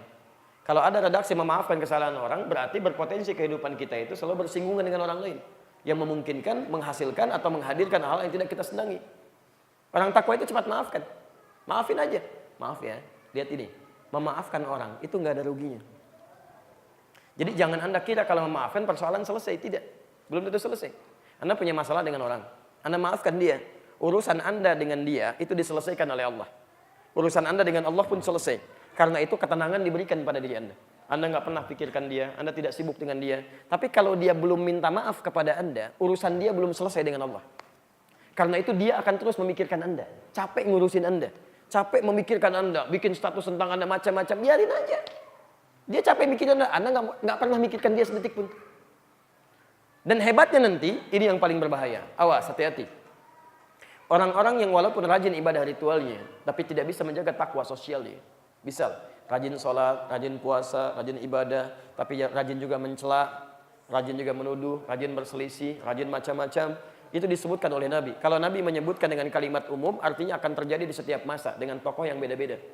Itu ada di antaranya di hadis riwayat Muslim nomor hadis 2815 dari Abu Hurairah. Saya bacakan hadisnya. Atadrunal muflis, tahukah kalian orang yang pailit itu, bangkrut? Qulna ya Rasulullah, al-muflisu fina ma la dirham lahu wa la mata'. Kami katakan ya Rasulullah, orang pailit itu orang yang sudah enggak punya uang sepeser pun, enggak ada aset sedikit pun. Logis ya? Sekarang perhatikan. Al-muflisu min ummati, orang pailit dari umatku itu. Ingat, Nabi tidak menyebut umatnya Musa atau Isa, tapi umatku. Ada orang yang mengaku umatnya Nabi Muhammad tapi disebut pailit oleh Nabi di akhirat nanti. Ya'ti yaumal qiyamati bi sholatin, datang di hari kiamat dengan pahala salat yang cukup banyak. An-in itu di antara maknanya banyak. Banyak. Wasyamin, puasanya rajin. Wa zakatin, zakatnya jarang tertunda. Wa ya'ti qad syatama hadza, cuman sayang kadang juga sering celah orang lain. Wa qadhafa hadza, kadang menuduh orang lain. Wa akala mala hadza, mengambil hak orang lain tanpa dibenarkan. Wa daraba hadza, ada yang senang berselisih bahkan sampai secara fisikal. Awas, hati-hati. Puncaknya wasafa kadama hadza, ada yang menumpahkan darah saudaranya, bahkan menyebut nama Allah di dalamnya. Tembak orang, bom orang, Allahu Akbar tanpa kaidah yang dibenarkan, itu keliru fatal. Bagaimana hukumnya kalau ada orang sholat bersamaan dengan itu orang maksiat? Lihat. Tu'khadhu hadza min hasanati wa hadza min hasanati. Kalau ada orang sholat kemudian dia mencela orang lain, maka pahala sholat dia seketika dipindahkan kepada orang yang dicelanya. Jadi kalau antum bermasalah dengan orang, kemudian antum maafkan dia, dia belum minta maaf pada anda, dia terus mencela anda, seketika pahala-pahala dia diberikan kepada anda. Itu seketika transfer otomatis. Masya Allah, nggak minta dikasih. Pahalanya banyak, pindah. Anda taklim sekarang nih, keluar dari sini misalnya, ada yang mencela orang yang nggak taklim. Masya Allah, itu siapa sih orang itu? Itu Pak, tetangga di sini, tahu nggak Pak ya? Selama di sini, nggak pernah mau ke masjid Pak ya, apalagi taklim. Mudah-mudahan aja Pak, barangkali belum dapat hidayah Pak ya. Iya, terus dibicarakan. Itu begitu Anda dengan niat buruk membicarakan orang itu, pahala taklimnya pindah kepada orang itu. Seketika, padahal dia nggak ikut taklim. Datang orang lagi datang, kenapa sih? Itu tuh orang itu, oh iya ya, nggak nyangka tuh, masya Allah, gabung lagi di situ, pindah 3 orang, orang itu cuma nerima aja, padahal nggak ikutan. Yang satu tiba-tiba mengatakan, alhamdulillah Ustaz, saya enggak, bagus, nggak seperti mereka itu tuh, masya Allah, kena juga. Jadi ada banyak hal yang kadang nggak sadar gitu kan, kadang nggak sadar, ya atau jangan-jangan Anda sering rajin ikut talim, tapi sering mencela juga, hati-hati itu, nggak boleh gitu kan. Anda ibadah, sholat, puasa, macam-macam, tapi menuduh orang juga, itu bahaya. Ada perempuan disebutkan oleh Nabi masuk neraka dia, padahal rajin puasa, rajin sholat. Hanya persoalan sering mencela dan menggibahkan tetangganya. Kata Nabi, hiya finnar, dia di neraka. Orang kaget, kok bisa? Karena habis pahalanya. Lihat, wa hadza min hasanati, wa hadza min hasanati. Demikian seterusnya. Fa in faniyat hasanatuhu, ma lam yuqda alaihi. Tapi jika habis kebaikannya, sementara masih ada keburukan yang dilakukan, misal masih ada dosa satu, pernah zalimi orang, tapi bekal kebaikan sudah nggak ada untuk menebusnya, maka yang terjadi, diambillah keburukan orang ini, tu'khadhu min khatayahum, diambil keburukan orang ini, ditimpakan kepada orang yang ini, faturiha finnar, maka kehabisan bekal dia, dimasukkanlah ke dalam neraka. Silakan Anda cek sampai dengan hari ini, kita bermuhasabah masing-masing. Berapa kali kita berpikir buruk tentang orang lain? Berapa kali kita berprasangka tidak baik kepada Allah Subhanahu wa taala? Berapa kali lisan kita bertutur yang tidak baik? Jangan-jangan seringkali kita mengajak pada taklim sesuai Al-Quran, Sunnah, tingkatkan takwa, tapi perilaku kita tidak menunjukkan sifat ketakwaan pada Allah Subhanahu Wa Taala. Karena itu, mari perbaiki keadaan diri kita, pulanglah ke rumah, perbaiki hidup kita, karena masa kita terbatas. Kita tidak tahu kapan kita akan kembali. Karena itu Allah tutup dengan kalimat wala tamutunna illa wa antum muslimun. Jangan sampai Anda wafat kecuali patuh pada ketentuan ini. Muslim itu kan patuh. Kenapa menggunakan kalimat wala tamutunna? Kata para ahli tafsir, di antara maknanya memberikan batas yang menegaskan pada kita bahwa kita berlomba dengan kematian. Jangan-jangan kita meninggal belum jadi orang takwa gitu kan. Maka dari itu, kembalilah ke rumah, pulanglah sebagai seorang ayah yang takwa, seorang ibu yang takwa, suami yang takwa, istri yang takwa, anak-anak yang takwa. Berangkatlah nanti esok ke tempat kerjanya lusa, hari Senin itu, ya dengan membawa spirit takwa. Jadilah pegawai yang takwa. Ya jadilah kemudian tetangga yang takwa. Inilah teman-teman yang takwa. Kalau semuanya sebuah takwa, maka apa yang terjadi? Keberkahan Allah akan turunkan pada satu tempat itu. Antum sekomplek Glen Sharon di sini, tingkatkan iman dan takwa, selesai masalah. Quran surah 7 ayat 96. walau anna ahlal qura, kalaulah satu penduduk negeri itu amanu wattaqau la fatahna alaihim barakatim minas sama'i wal ard. Kalaulah sependuduk negeri mau beriman dan meningkatkan takwanya kepada Allah, kami akan bukakan semua pintu keberkahan di langit dan di bumi. Semuanya. Semuanya. Dan kita rindukan itu. Mudah-mudahan kita semua mengalami masa-masa itu, dan semoga Allah Subhanahu wa taala menjadikan kita bagian dari orang-orang takwa yang dimaksudkan. Nah, teman-teman sekalian, mari kita buat rencana untuk besok dari amalan-amalan yang telah dijabarkan tadi, ya, dan bahkan nanti ada amalan-amalan spesial yang lain waktu kita bisa bahas. Ya, itu tergantung keinginan kita. Nanti tinggal keluarkan di Quran. Ada penghuni Taman Firdaus, apa amalannya? Ada penghuni Taman Surga, apa amalannya? Apa penghuni Surga Aden, apa amalannya? Anda keluarkan. Dan kalau sudah punya petanya, itu aja yang dicapai. Gak usah tinggi-tinggi belajarnya. Anda pengen masuk surga yang mana? Halo? Surga apa? Alhamdulillah, sampai namanya diberi nama Firdaus, Masya Allah gitu kan. Masya Allah, nama Anda Firdaus, kelakuan bukan itu, nggak akan nyambung. Maka kalau Anda pengen punya cita-cita begitu, keluarkan turunannya, bikin karakternya. Kayak kami sekarang di Bekasi bikin hunian, misal Taman Firdausi. Jadi dikeluarkan semua karakter surga Firdaus di Quran, diturunkan ke bumi. Anda bisa lakukan itu. Keluarkan semua, simpan di rumah, ya. Anda sampaikan begini, ini karakter penghuni surga Firdaus. Di Quran surah Al-Mu'minun itu kan, dari ayat 1 sampai dengan ayat 11 ya, turunkan. Oh, penghuni surga Firdaus salatnya khusyuk, zakatnya enggak pernah telat, kata-katanya tidak ada yang tidak bermanfaat, menjaga kehormatan dirinya, tuliskan di rumah. Masya Allah, ikrar penghuni surga Firdaus. Begitu masuk rumah kita tahu aturannya, tata tertib penghuni surga Firdaus. Ikhtiar kita. Jangan cuma dituliskan, baiti jannati, rumahku adalah surgaku. Rumahnya masuk surga, Anda jadi penonton. Jadi masalah. Ya. Paham sampai sini? Saya ulang, paham sampai sini? Jelas uraiannya? Alhamdulillah. Kalau sudah jelas, maka karena pelajaran kita basic kepada Al-Quran dan Sunnah, saya izin bacakan petunjuk langsung di hadis Nabi SAW. Pada hadis riwayat Al-Bukhari Nabi menyampaikan, Innallaha kariha lakum talata. Allah sangat benci pada kalian 3 hal. Jadi ada 3 hal yang sangat dibenci oleh Allah Subhanahu wa taala. Harus kita jauhi. Dan bahasanya bukan menggunakan bahasa yang halus. La yuhibbu bukan, tapi kariha. Sangat tidak menyukai. Apa itu? Qila wa qala. Satu qila wa qala. Menyampaikan satu keterangan dari sumber yang tidak jelas. Hoax. Hoax. Sedang musim sekarang. Itu perbuatan yang dibenci Allah. Gak boleh. Orang takwa gak mungkin menyebar berita hoax. Walaupun tujuannya ingin ada kebaikan, tapi tidak dengan cara yang salah. Tidak dengan cara yang salah. Awas, hati-hati. Saya sering dapatkan tuh di broadcast deh, baik di media sosial macam-macam dan sebagainya, itu ada menyampaikan informasi, pengennya memang bagus, tapi caranya salah. Itu nggak boleh. Allah nggak suka begitu. Ya kalau Anda bisa menampilkan yang baik, ngapain ngarang-ngarang cerita? Karena tidak sedikit orang membuat hadis palsu supaya orang giat untuk menunaikan ibadah, tapi tetap salah. Tetap salah. Ya. Yang kedua, idha'atul mali, menyia-nyiakan harta pada yang Allah tidak sukai. Allah titipkan harta kepada Anda untuk meningkatkan ibadah. Karena orang lain sudah rajin tahajud, rajin puasa, hafal Quran. Anda tahajud belum konsisten, puasa belum maksimal, Quran belum dihafalkan. Allah kasih harta supaya dengan itu meningkat ibadahnya. Jangan dibuang-buang. Yang terakhir, kathratus su'al. Banyak bertanya pada sesuatu yang sudah jelas disampaikan. Sehingga dengan banyaknya pertanyaan itu yang jelas menjadi semakin tidak jelas. Dan sulit untuk diamalkan. Paham sampai sini? Paham. Sekali lagi, jelas uraiannya? Ya, alhamdulillah. Ada pertanyaan? Awas, hati-hati. Tidak baik ya. Kalau begitu kita cukupkan dulu ya. Kita istirahat dulu supaya malam bisa tahajud, bisa baca Al-Quran, bisa istighfar. Insya Allah sesi terakhir kami di Bandung ada di Kota Baru Parahyangan di Masjid Baitur Rahman esok subuh, dan bahasan fikih ikhtilaf, membahas tentang persoalan-persoalan yang sering diperdebatkan. Kita akan gali dari mana sumbernya, seperti apa jabarannya. Dan termasuk kami sudah titipkan buku terkait yang insya Allah akan dibagikan esok hari terkait pembahasan tentang ilmu hadis. Bagaimana cara memahami hadis dengan cepat, mudah, sehingga bisa memahami dengan baik pada tataran aplikasinya. Demikian kami sampaikan. Jika ada benar dari Allah dan Rasulnya, jika salah dari saya pribadi mohon dimaafkan. Dan tolong jika ada pendapat saya yang keliru, cukup tinggalkan pendapat saya, ambil pendapat ustaz yang lebih baik, dan jangan jadikan dari bagian perdebatan yang tidak produktif.